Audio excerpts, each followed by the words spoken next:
तो ये जो हमारा सीलिंग फैन है इसको चालू और बंद करने के लिए दो टू वे स्विच का इस्तेमाल किया जा रहा है। साथ ही साथ में इसके स्पीड को कंट्रोल करने के लिए दो फैन रेगुलेटर का इस्तेमाल किया जा रहा है। जैसा कि आप देख सकते हो इसका कनेक्शन में जो हमारा फेस सप्लाई है उसको लाके टू वे स्विच के बीच वाले पॉइंट पे कनेक्ट किया गया है।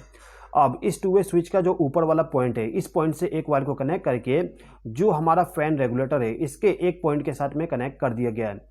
अब इस फैन रेगुलेटर से जो आउटपुट पावर सप्लाई जाएगा इसको ले जाके जो हमारा दूसरा टू वे स्विच है इसके नीचे वाले पॉइंट के साथ कनेक्ट कर दिया गया है। इसी प्रकार से टू वे स्विच के इस पॉइंट से एक वायर को कनेक्ट करके इस फैन रेगुलेटर को इनपुट पावर सप्लाई दिया गया है। अब इस फैन रेगुलेटर से जो आउटपुट पावर सप्लाई मिलेगा उसको ले जाके जो हमारा दूसरा टू वे स्विच है उसके ऊपर वाले टर्मिनल के साथ इसका कनेक्शन कर दिया गया है। उसके बाद जो बीच वाला पॉइंट है इसको ले जाके डायरेक्टली फैन को फेस सप्लाई दे दिया गया है और जो न्यूट्रल पावर सप्लाई है इसको डायरेक्टली ले जाके फैन को दे दिया गया है। इस कनेक्शन में आप देख सकते हो कि ये जो टू वे स्विच है इसके ऊपर वाले पॉइंट को ले जाके नीचे वाले पॉइंट के साथ में कनेक्ट किया गया है और नीचे वाले पॉइंट को ऊपर वाले पॉइंट के साथ में कनेक्ट किया गया है। बस इसके बीच में फैन रेगुलेटर का इस्तेमाल कर दिया गया है जिससे कि वोल्टेज को ड्रॉप किया जा सके। अब ये जो कनेक्शन किया गया है इसका हम पूरा प्रैक्टिकल कनेक्शन कर देते हैं। तो दोस्तों जिस प्रकार से मैंने आपको कनेक्शन एक्सप्लेन किया पूरा का पूरा सेम टू सेम कनेक्शन मैंने अभी करके रख दिया हूँ, लेकिन जो हमारा फैन था उस फैन के जगह पे मैंने एक लैंप का इस्तेमाल कर लिया हूँ। ठीक है, अब मैं क्या करता हूँ कि मेरा जो पावर सप्लाई है इस पावर सप्लाई को ऑन कर देता हूँ। पावर सप्लाई को ऑन करने के बाद आप देख सकते हो लैंप हमारा ऑन हो गया। अब मैं इस बटन को प्रेस करके इस लैंप को ऑफ करता हूँ। इसको प्रेस करते ही हमारा लैंप ऑफ हो गया। ठीक है, उसके बाद इस बटन को हम प्रेस करते हैं, देखते हैं कि हमारा लैंप ऑन होता है कि नहीं होता। ऑन हो गया, यानी कि इस बटन से हम चाहें तो चालू और बंद कर सकते हैं या फिर इस बटन को प्रेस करके चालू बंद कर सकते हैं। हमारा जो लैंप है यानी कि जो फैन है उसको हम कहीं से भी चालू बंद कर सकते हैं। ठीक है, अब ये जो फैन रेगुलेटर है क्या इसके द्वारा हम दोनों जगहों से इसके स्पीड को कंट्रोल कर सकते हैं, उसको भी चेक कर लेते हैं। तो मैं क्या करता हूं कि जो मेरा एक स्विच है इसको प्रेस करके लैंप को चालू कर दिया। अभी हमारा लैंप ऑन कंडीशन में है। जैसे कि सभी वीडियो में एक्सप्लेन किया गया था कि जो हमारा फ़ैन है इसको हम दोनों जगह से कंट्रोल कर सकते हैं। तो इसके लिए मैं सबसे पहले इस फैन रेगुलेटर के द्वारा स्पीड को कंट्रोल करता हूं। जैसे मैं स्पीड को कंट्रोल करूंगा तो जो हमारा लैंप है इसका ब्राइटनेस कम होना चाहिए, तो मैं इसको रोटेट करता हूं।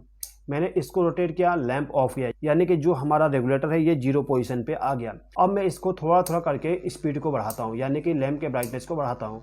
आप देख सकते हो कि यहाँ पे लैंप का जो ब्राइटनेस है वो इंक्रीज होता चला जा रहा है, यानी कि हमारा जो ये रेगुलेटर है अभी वर्क कर रहा है। इसको हम फुल ब्राइटनेस पे कर देते हैं। ओके, अब मैं इस फैन रेगुलेटर के द्वारा इसके स्पीड को कंट्रोल करके चेक करता हूँ। तो मैं इस फैन रेगुलेटर को रोटेट कर रहा हूँ। आप देख सकते हो कि जो हमारा ब्राइटनेस है वो कंट्रोल नहीं हो रहा है, यानी कि अभी के टाइम पे केवल हम इस फैन रेगुलेटर के द्वारा स्पीड को कंट्रोल कर सकते हैं। अब मैं यहाँ पे स्विच को ऑफ करके दूसरे स्विच के द्वारा ऑन कर देता हूँ। अब मैं यदि इस फैन रेगुलेटर के द्वारा इसके स्पीड को कंट्रोल करूँगा तो नहीं होगा, यानी कि अभी के टाइम पे केवल हम इस फैन रेगुलेटर के द्वारा स्पीड को कंट्रोल कर सकते हैं। ठीक है दोस्तों, एक टाइम पे हम केवल एक फैन रेगुलेटर के द्वारा ही स्पीड को कंट्रोल कर सकते हैं। ऐसा क्यों हो रहा है इसको समझ लेते हैं।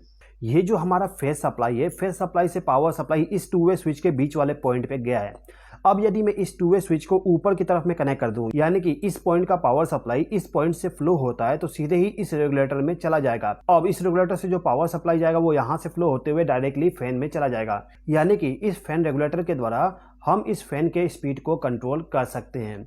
लेकिन अभी के टाइम पे आप देख सकते हो कि ये जो हमारा फैन रेगुलेटर है इसमें कोई भी पावर सप्लाई नहीं जा रहा। पावर सप्लाई हमारा यहाँ से फ्लो होते हुए इस रेगुलेटर में चला गया और इससे पावर सप्लाई निकलते हुए डायरेक्टली हमारे फैन में चला गया, यानी कि अभी के टाइम पे ये बाईपास है। इसीलिए जब हमारा स्विच ऊपर की तरफ कनेक्ट होगा तो ये वाला फैन रेगुलेटर काम करेगा।